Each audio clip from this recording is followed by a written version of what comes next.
The old warehouse was always eerie at night, but on this particular evening the air felt thicker, the shadows darker.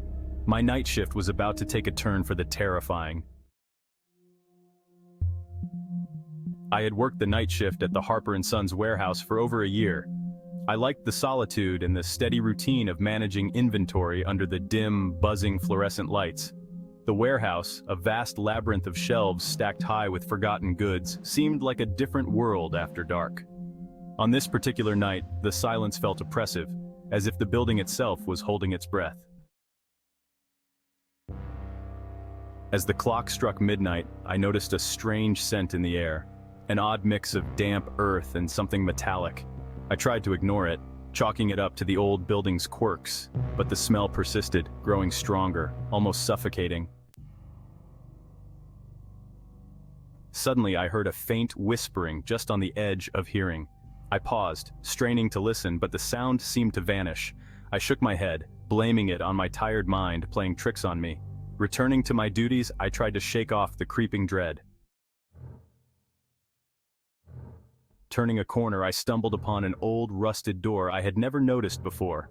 It was slightly ajar, and the whispers grew louder as I approached.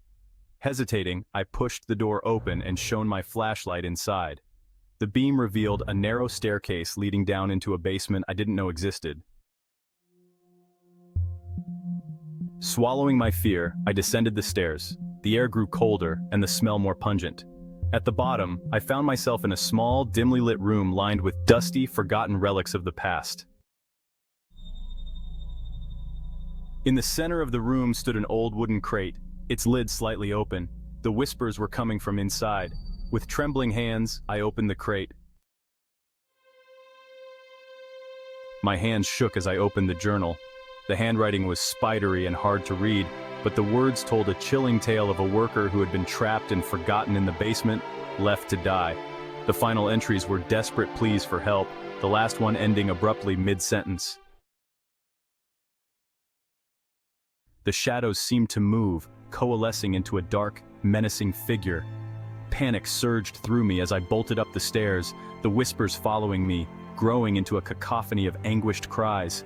Bursting through the rusted door, I fled the basement, hoping the nightmare was over.